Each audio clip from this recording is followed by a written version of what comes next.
you. Thank you so much for your service in the Biden administration and also for your testimony today. I'm glad the Biden administration has recently revised the conventional arms transfer policy to ensure defense sales and weapons transfers are consistent with our values and our strategic goals. I have a few questions regarding these policies. The conventional arms transfer policy states that the United States will not transfer arms to a country if the United States assesses that, quote, it is more likely than not that the arms to be transferred will be used by the recipient, unquote, to violate international humanitarian or human rights law. Prior to an arms sales, does the United States government make an affirmative assessment on whether those arms would meet this standard, and who in the administration is responsible for making these assessments? That is an assessment that's made. We start within the State Department to look at that, and we have discussions within the State Department. But these are looked at within your agency. So, yeah. But an assessment is made before the transfer of these arms? Yes. Okay.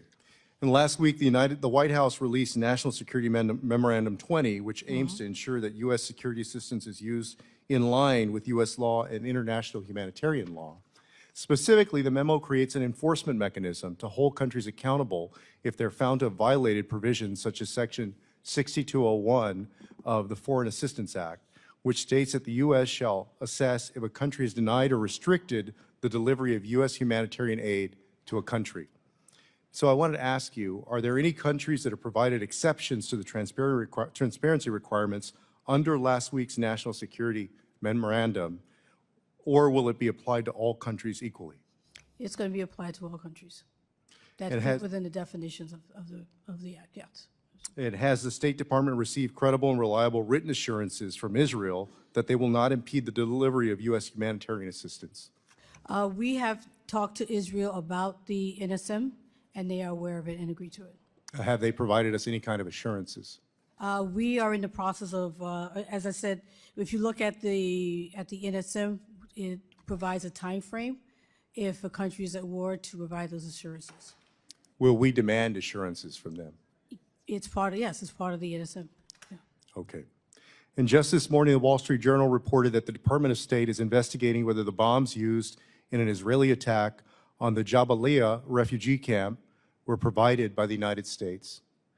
How does the State Department plan to conclude if the bombs used in this airstrike were provided by the United States? And if the State Department concludes that the U.S. provided the bombs, what steps will the State Department take in response? Well, one of the things that I think that the NSM is trying to do is trying to help the public understand the way in which we address these issues. So if it turns out that that is the case, we will take it back and we will deliberate and consider what the next steps will be, and we will incorporate that into our considerations for next steps. I can't say specifically what we're going to do, but I can certainly say that we are very focused on the issue. We understand the importance of the issue to the American people, and we will take that back and assess what we should do next steps. Thank you. And switching subjects, but also within your purview, and you may have to take this one for the record, Ambassador Jenkins, the family of bureaus you lead has a responsibility over U.S. engagement with the Organization for the Prohibition of Chemical Weapons and the Chemical Weapons Convention Annex. There's a proposal in front of this Congress to add fentanyl and fentanyl-related substances to Schedule 2 and 3 of the Chemical Weapons Convention Annex. And I have serious concerns about this proposal, and I understand that the State Department does as well. In response to a previous inquiry of mine, the State Department stated that, quote, the department assesses that adding fentanyl to the Chemical Weapons Convention schedules would not enhance our ability to identify fentanyl traffickers or address chemical weapons risks related to fentanyl. I also understand that adding fentanyl to the Chemical Weapons Convention Annex would imperil the DoD's access to fentanyl for pain management of battlefield injuries and prevent legitimate shipments of fentanyl to Taiwan and Israel, who are not parties to the Chemical Weapons Convention, devastating their healthcare systems. So I wanted to ask you, do you believe that adding fentanyl and fentanyl-related substances to the Chemical Weapons Convention's Annex is appropriate, and what do you see as the impacts of doing so? Yes, first of all, I just want to acknowledge that I recognize the impact of fentanyl, and so I definitely understand and the importance of these issues. But as you said, we do not see that as we do not see the CWC and the OPCW as a way in which to do this. As you mentioned, fentanyl also has other medical purposes, And by putting this on the CWC, OPCW schedules, it will impact and disrupt individuals who need some of that for medical purposes from using it. And it's also not going to really, as you said, focus and really do what it needs to, what we are looking for is interdiction issues. Thank you, Secretary. You'll back. Thank you very much, Congressman Castro. We now recognize Congresswoman and Ambassador Ann Wagner. I thank the chairman and the undersecretary for her time and service. China represents an urgent threat to the United States and its partners. We have an important advantage, however, a range of partnerships and alliances that are unshakable and battle-tested, including AUKUS, a critical security partnership between the U.S., Australia, and... Thank you, Chairwoman. Well, I want to say I support the proposed reforms, and I hope that they ultimately get implemented. I think it would represent progress. I think we probably all agree that we want to see Cuba change. The question is, how does that happen? Does it happen with the same isolationist, arm's-length policy that we've pursued for the last 60 years, that has made Cuba weaker, poorer, that has thrown it into the arms of Russia and China? Or does it help through engagement? Now, the private sector in Cuba is made up not just, there may be some folks who are fronts for the government, but it's my understanding that a lot of these folks are regular Cubans. Is that correct? Absolutely, yes. Can you tell us how the private sector is benefiting the Cuban people? Not the government, but the Cuban people. Yeah, absolutely. Thank you for that question. And I had a good opportunity to speak with a number of these individuals just this week. And these are cafe and restaurant owners, event producers, individuals who are having a really hard time importing goods. So these are individuals who make no money from the state economy, who cannot survive. And this new way of business, 30% of the Cuban economy, this is really the future. And frankly, this is capitalism, and this is what we want in Cuba. So when we're doing work, training individuals, whether it's on marketing, labor rights, or otherwise, these are skills on capitalism. That's precisely what we need for these individuals who are really struggling. This is the creation of a market-based economy, the beginnings of it at least. Precisely. And even, I know Chairwoman Salazar made the point about government fronts, but let's just assume that all of these businesses were run by somebody in the government or some agency. It would still represent a kind of transformation to a market-based economy, at least more than what you've seen right now. So even in the worst case scenario where all of it was run by the government, it is a new kind of market-based economy. I don't believe that's the case. Nothing I've seen or heard convinces me that that's the case. But it represents the Cuban government implicitly, the communist Cuban government, implicitly admitting that they have to do something different than they've done for decades. And so that is a positive thing for us. The current situation is also dangerous for the Cuban people and for the United States and for Latin America, because it has caused hundreds of thousands of Cubans to flee Cuba and make the dangerous trek to the United States. We speak often about addressing the challenges of migration.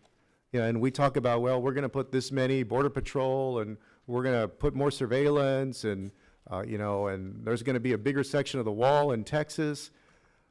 The longer-term solution is to help build up the economies of these places and the safety of these places that people are fleeing. And so the private sector growing in Cuba, to me, represents one promising aspect of what's going on in the countries where people are fleeing in Latin America. I wanted to ask you a question about the embargo. These efforts to increase access to financial services, as I said, are welcome, but I feel like we're ignoring the elephant in the room. If the goal is to help the Cuban private sector, the 60-year embargo of Cuba, I believe, must end. So I wanted to ask you, does the administration continue to support the embargo? And if so, does the State Department have evidence to show that the embargo has accomplished its purpose? Thank you, sir. We do not have any comment in terms of actions that Congress would have to take with regard to the embargo, but certainly understand your perspective on this, and anything that we do in terms of reforms would be done under U.S. law. Now, a question on migration. Since 2021, 3% of Cubans have fled their country, the majority to the United States. In response, the Biden administration has expanded lawful pathways for Cubans to migrate to the United States, including through access to humanitarian parole and family reunification programs. How vital is the president's parole authority in helping manage migration from Cuba? Thank you for that question. And you're absolutely right. This administration has expanded lawful pathways in a way that has not been done in decades. And we've created lawful pathways for these individuals seek entry in the United States, including through the Cuba, Haiti, Nicaragua, Venezuela parole program and the Cuba Family Reunification Parole Program.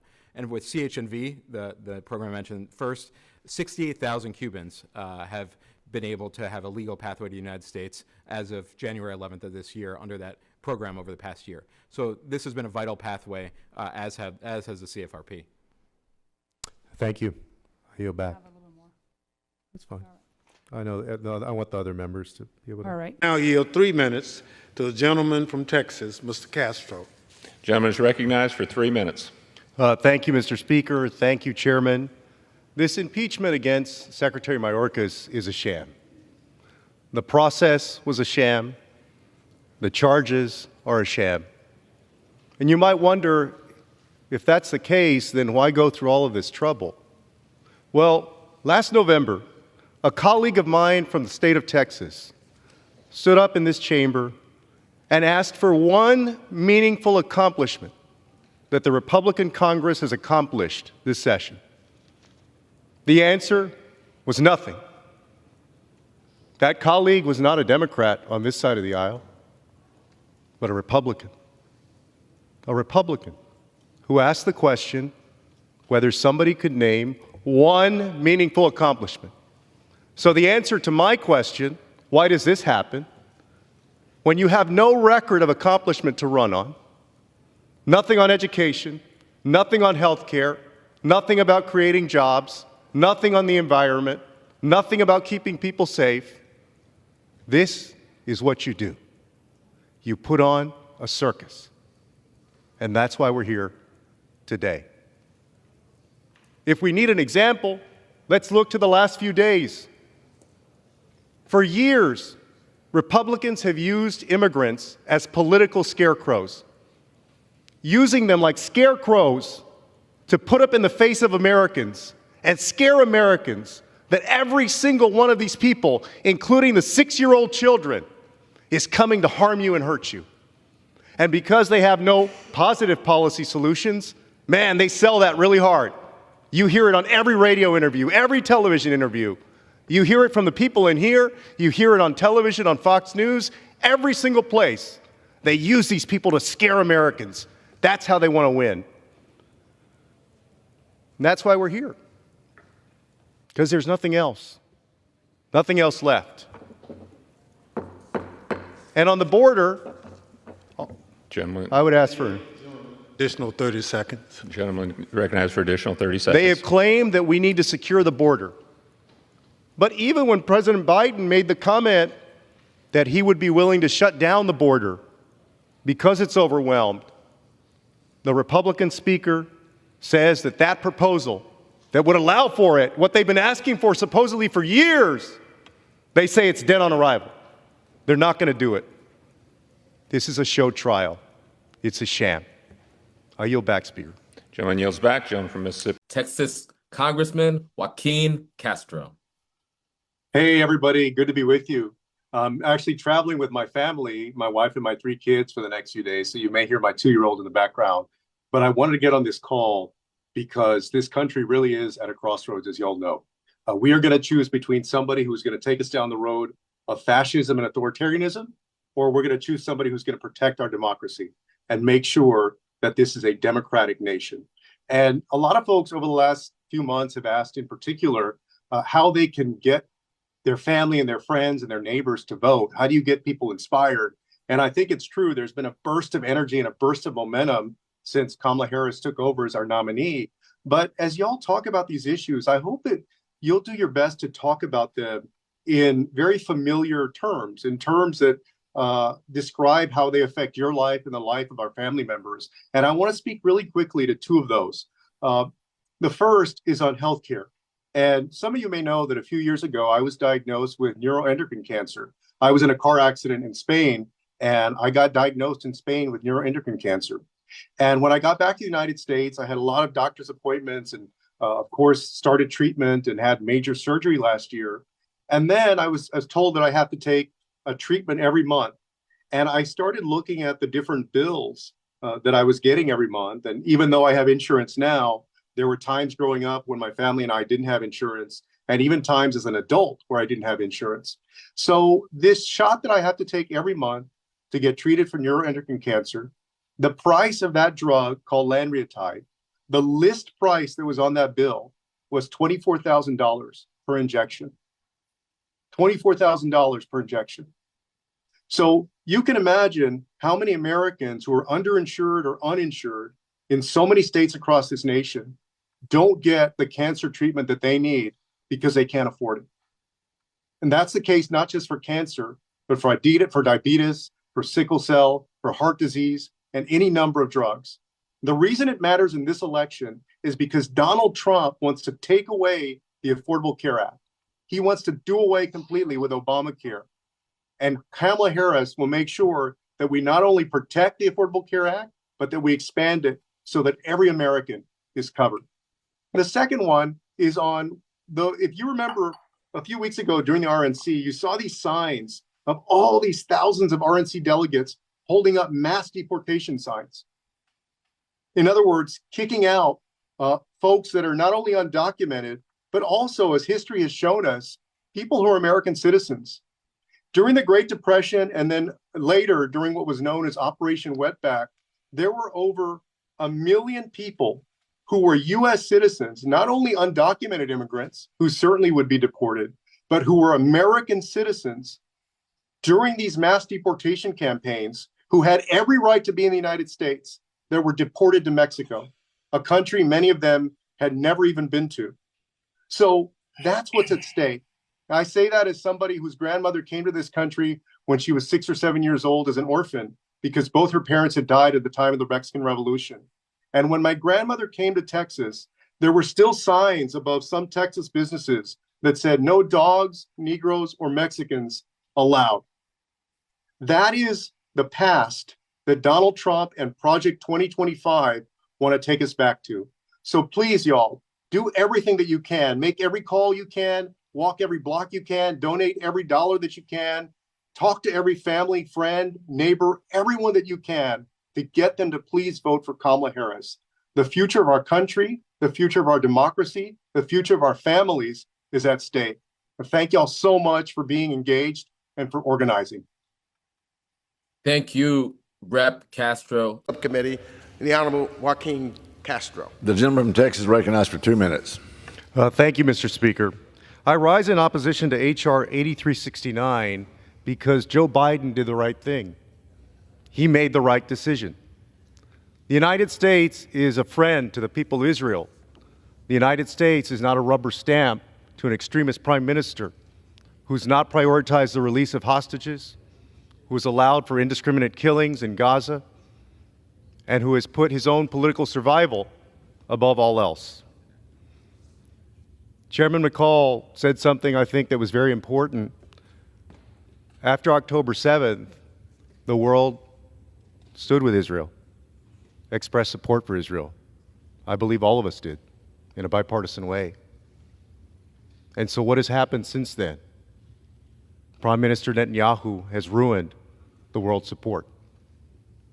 He's done so by not focusing on the hostages, but by allowing his military to bomb hospitals, ambulance convoys, people's homes, to take out journalists, aid workers, including Americans.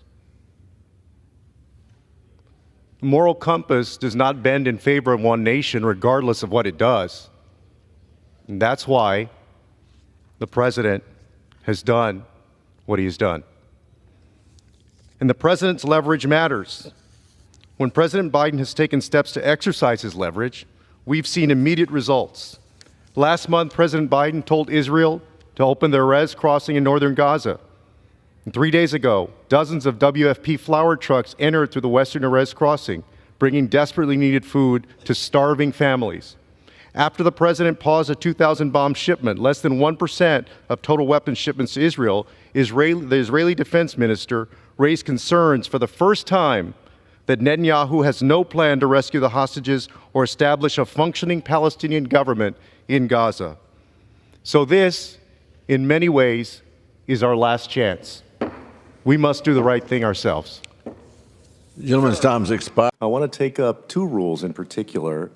And first, I want to say thank you for allowing me to testify today, for giving all of us as members a chance to offer our suggestions on the rules. I come to address an issue that's critical to our ability as members of Congress to fulfill our legislative and oversight responsibilities effectively, ensuring members of Congress who have national security duties are provided staff who can support them in their work. As someone who's a senior member of the House Foreign Affairs Committee, I've served since I came in January of 2013, and also the Intelligence Committee. I've been there between 8 and 8.5 years. I know that staff's access to classified material is not just a convenience, it's essential. It enables our staff to support us as we review legislation, meet our oversight responsibilities, receive detailed briefings from executive branch officials, and visit various facilities like military bases in our district. Currently, members may designate up to 2 personal office staff as eligible for top secret security clearances following a background investigation. While a top secret clearance is helpful, it's insufficient for the needs of modern-day oversight over national security agencies. These staff members remain ineligible for access to sensitive compartmented information, or what's known as SCI, which limits their effectiveness in assisting us with our national security responsibilities. The limitation on SCI access is increasingly challenging.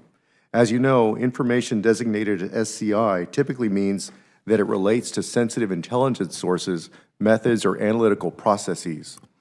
Over the past several decades, the executive branch has overseen an unprecedented expansion in the volume of SCI content and classified information. We also see the phenomenon of quote-unquote overclassification, where agencies assign higher classification levels than required. In the words of the Director of National Intelligence, or DNI, quote, overclassification undermines critical democratic objectives, such as increasing transparency to promote an informed citizenry and greater accountability. This, combined with the fact that hundreds of thousands or thousands of executive branch employees hold TS/SCI clearances, means that a standard top secret clearance no longer lives up to its name. 3 years ago, the United States Senate recognized the same problem and made a change. Today, senators can designate a member of their personal office, a member of their staff, to hold a top secret/SCI clearance. In the House, access to such information is restricted to a handful of leadership and committee staff. So just to give the concrete example of what's going on, the members that sit on the committee are not allowed to have any staff member from their staff, their personal office, join them at any of the meetings in the SCIF, which undermines our ability to do our work. When a senator visits a sensitive facility on a military base in their state or attends a classified briefing here in Washington, they can bring a member of their staff to assist in their duties. When a member of the House of Representatives does the same, we cannot. To emphasize, the House of Representatives is at a disadvantage in comparison to the Senate when it comes to conducting oversight over U.S. national security. To address these challenges, the House of Representatives should request that the House direct the Sergeant-at-Arms to update the House Security Manual to better reflect the realities of today's national security environment and allow at least 1 personal office staff member as eligible for a top secret SCI clearance, contingent on a favorable background check investigation, just as the Senate has already done. So again, the United States Senate made this change 2 years ago. I want to emphasize that this would be a narrow change consistent with current practice. Staff would still not gain access to classified information unless they demonstrate a need to know.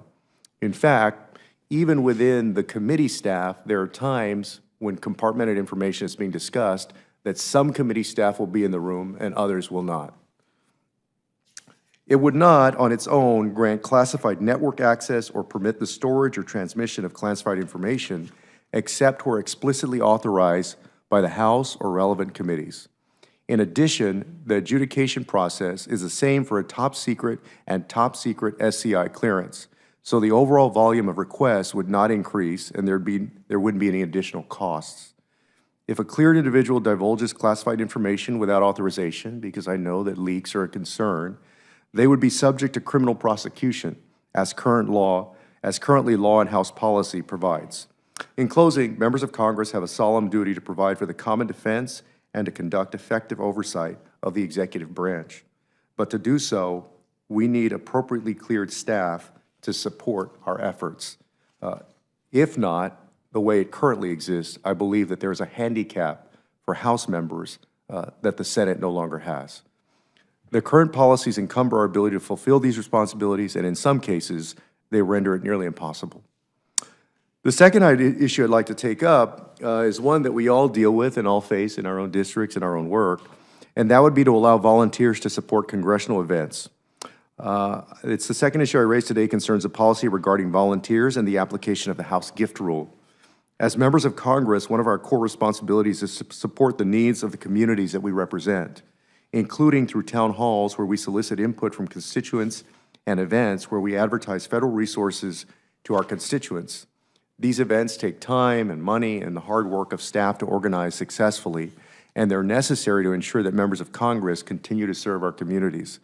One constraint that members face in organizing such events is in our ability to work with volunteers that may want to help as such and support these efforts.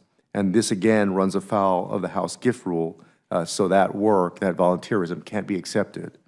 I request that this committee consider a change in the gift rule or revise the application and guidelines of that rule to allow for limited support from volunteers for congressional offices, particularly in the district.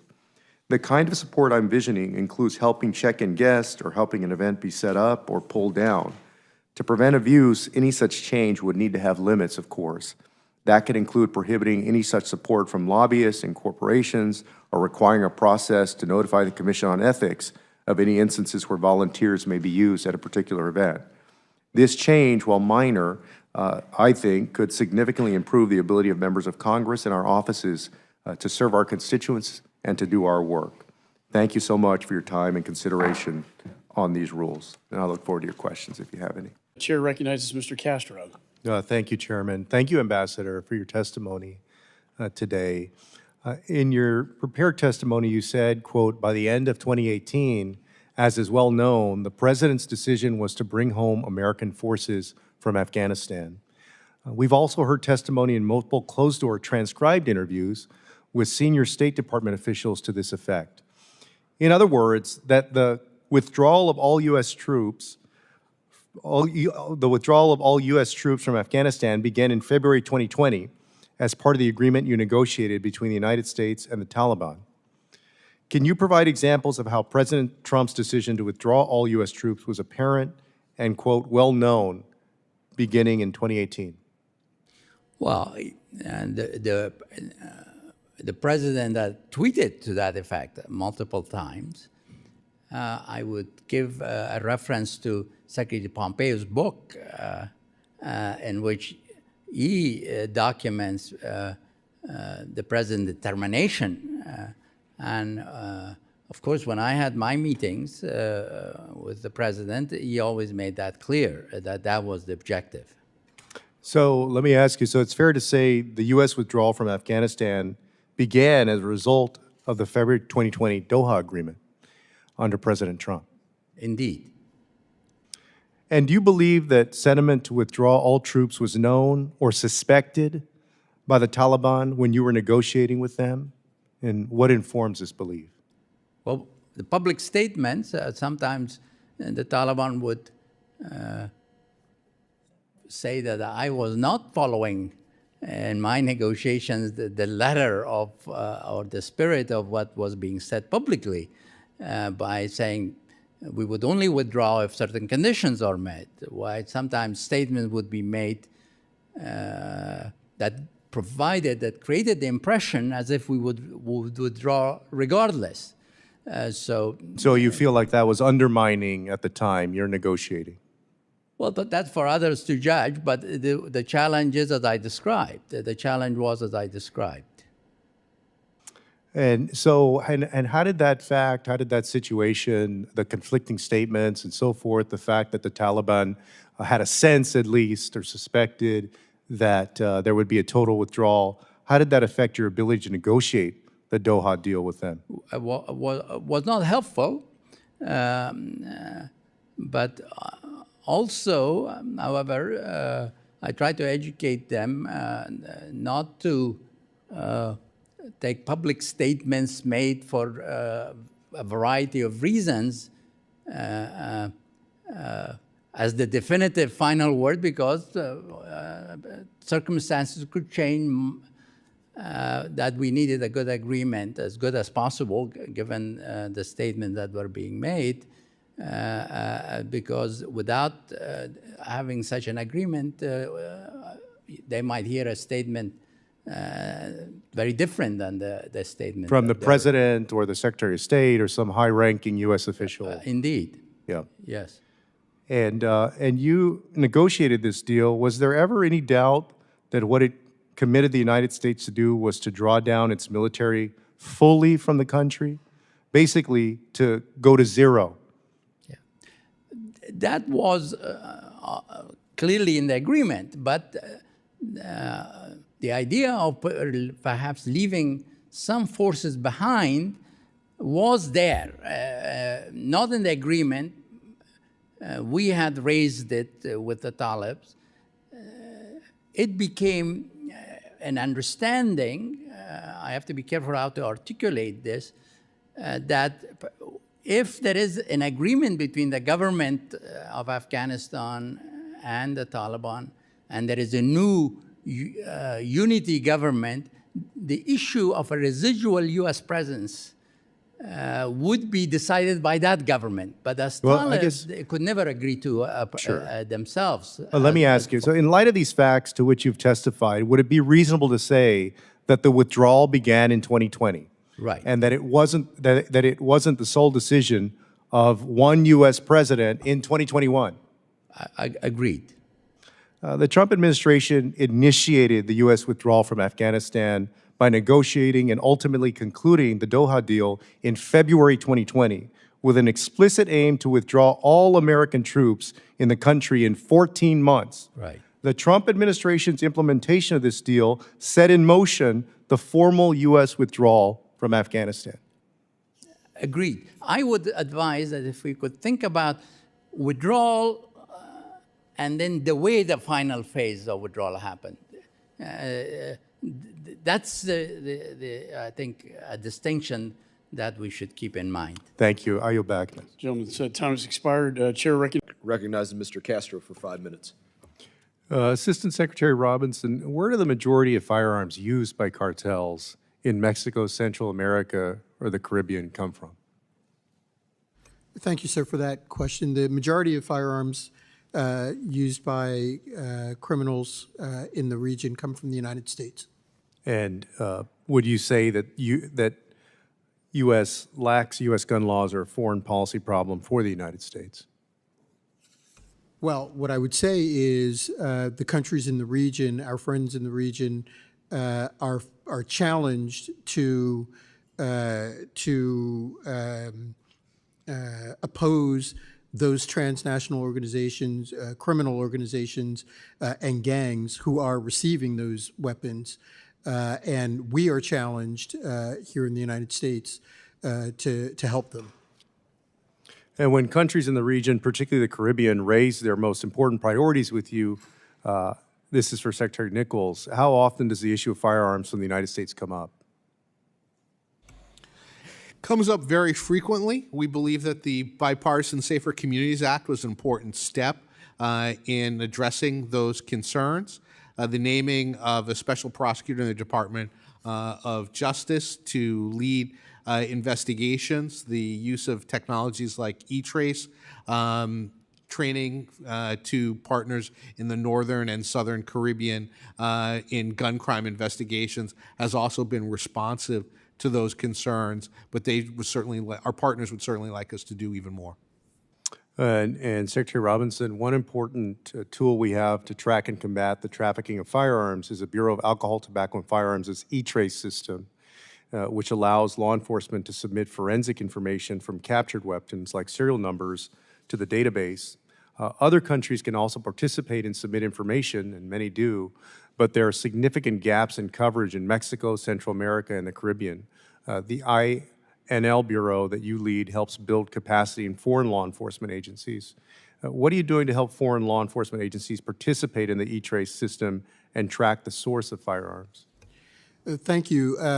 Actually, we are working very closely with our interagency colleagues at the Department of Justice, Alcohol, Tobacco, and Firearms, and DHS to broaden the spectrum of the use of E-Trace, not just in Mexico, but in the Caribbean. I was just there. I was there with the special prosecutor, Michael Ben Avery, to discuss this with our colleagues in the Eastern Caribbean, and we're doing what we can to get more countries to enter the information and the evidence in E-Trace. Well, thank you for that important work. And I raise this issue because we often talk about the very real danger of cartels and the damage that they do, not only in Mexico, but to Americans through the trafficking of fentanyl, trafficking of migrants, because they often force these people to pay a fee to present themselves at the border. But they are powered by American firearms. They would not be able to succeed the way they do but for the use of American firearms. And even though there's a lot of discussion about these issues on this committee, there is not the same will to actually do something about it and disarm the cartels. So there's a lot of, big statements and aggressive statements against the cartels, but actually very weak will to actually do anything about it, to disarm them so that they can't accomplish what they're accomplishing now. I had a second unrelated question on Honduras for you all.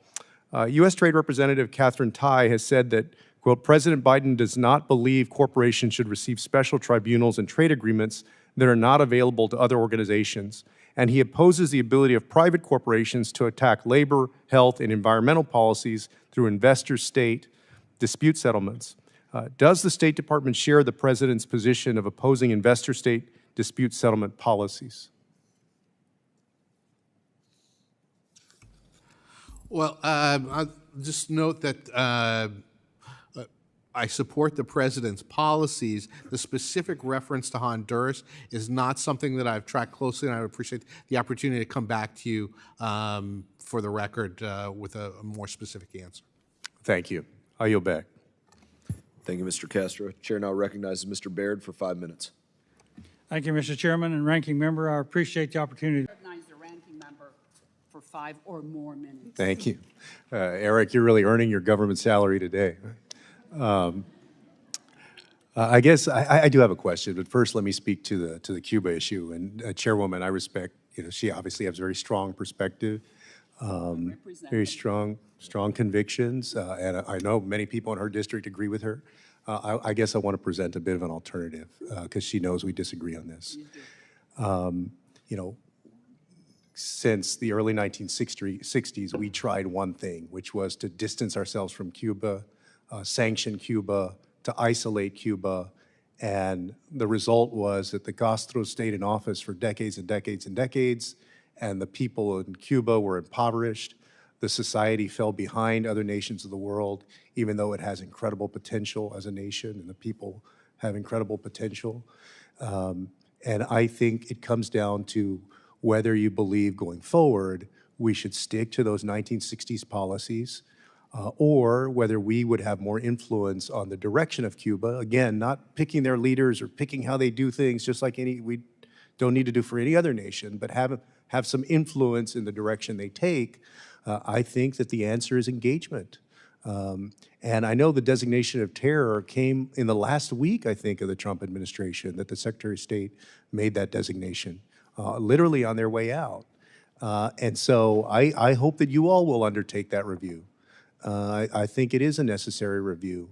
And again, it comes down to me whether we're going to take a different approach than we took for decades and decades that obviously has not worked.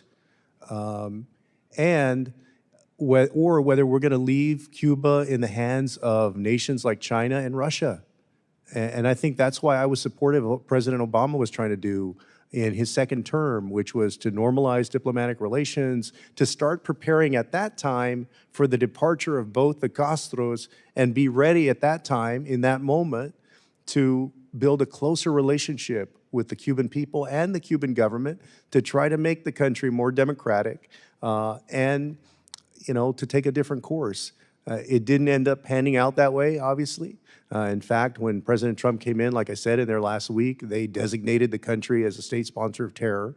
And that is where the Biden administration took over, and that's where it finds itself now.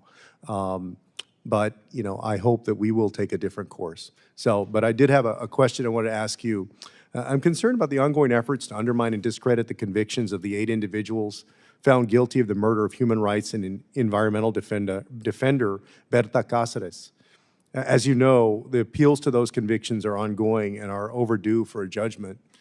And I'm concerned, as are other members of Congress, that the judges are coming under undue pressure to free the convicted corporate executives that ordered that murder. Is the United States closely tracking the court case, and will you commit to pushing back against false statements regarding the facts of the case? Thank you very much for that question, Ranking Member Castro. And yes, we are tracking the case and the ongoing concerns for environmental defenders in Honduras, and happy to work closely with you, your office, and our embassy in Honduras to ensure that we follow up and ensure a free and fair trial on this. And we're now 2 years in the administration of President Castro there, who was elected with the backing of much of civil society. What do you see as the trends for the safety and freedom of civil society in Honduras? Thank you very much.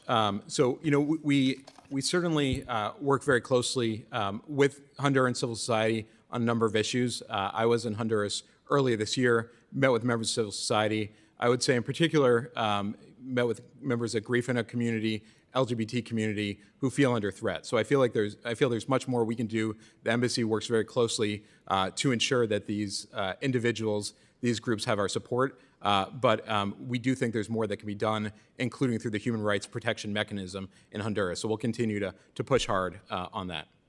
And then one more question for now. In February 2023, the United States worked to free 222 Nicaraguan political prisoners who were imprisoned by the Ortega Murillo regime. In fact, we flew those people directly to the United States on a U.S. government-funded flight. And many of those individuals have been rendered stateless by the regime, and they've applied for asylum, so they're not at the risk of deportation. I understand that of the 160 individuals who applied for asylum, only one has had an interview so far. So I wanted to ask you, will you work with your colleagues at DHS to prioritize their asylum applications or provide them advanced parole before the end of the year, especially given our role in bringing them to the United States? Thank you very much. So the State Department and USAID allocated significant resources to enable a safe transportation and immediate to near-term care for the 222 individuals released from prison in Nicaragua. However, we don't have the resources or mandate to provide the long-term care some of the 222 require. But in terms of your specific question, since the arrival of the 222, the State Department has worked closely with USCIS to facilitate the travel of immediate family members of these individuals from Nicaragua to the United States through lawful pathways. This will continue as more members of the 222 become sufficiently established in the United States. So in terms of those who are in process, once members of the 222 submit their asylum applications, the State Department can provide comments on specific asylum applications to USCIS or to the Department of Justice, and happy to work with you to follow up on the specific procedures. Thank you. I yield back, Chairman. You had another 5 minutes. All right. Now I recognize Representative Self for 5 minutes. I recognize the gentleman from Texas, Mr. Castro. Thank you. Administrator Power, thank you for joining us today. And of course, I'd normally ask you about locally led development and some of your great work there at USAID, but I want to ask you obviously about the very urgent situation, humanitarian situation in Gaza. In your testimony, you said that the entire population of Gaza is living under the threat of famine. News reports came out recently that certain USAID officials sent a cable to the National Security Council warning that famine is already likely occurring in parts of the Gaza Strip. According to the report, quote, famine conditions are most severe and widespread. in northern Gaza, which is under Israeli control. Do you think that it's plausible or likely that parts of Gaza, and particularly northern Gaza, are already experiencing famine? Well, the methodology that the IPC used is one that we had our experts scrub. It's one that's relied upon in other settings, and that is their assessment, and we believe that assessment is credible. So there's famine is already occurring there. That is, Yeah. yes. Okay. And more than half of the population of Gaza is under the age of 18, as you know, and are seriously affected by the lack of access to food and nutrition. And various organizations, including the United Nations, have warned that hundreds of thousands of Palestinian children may die if they don't get necessary food and nutrition assistance in just the next 2 to 3 weeks.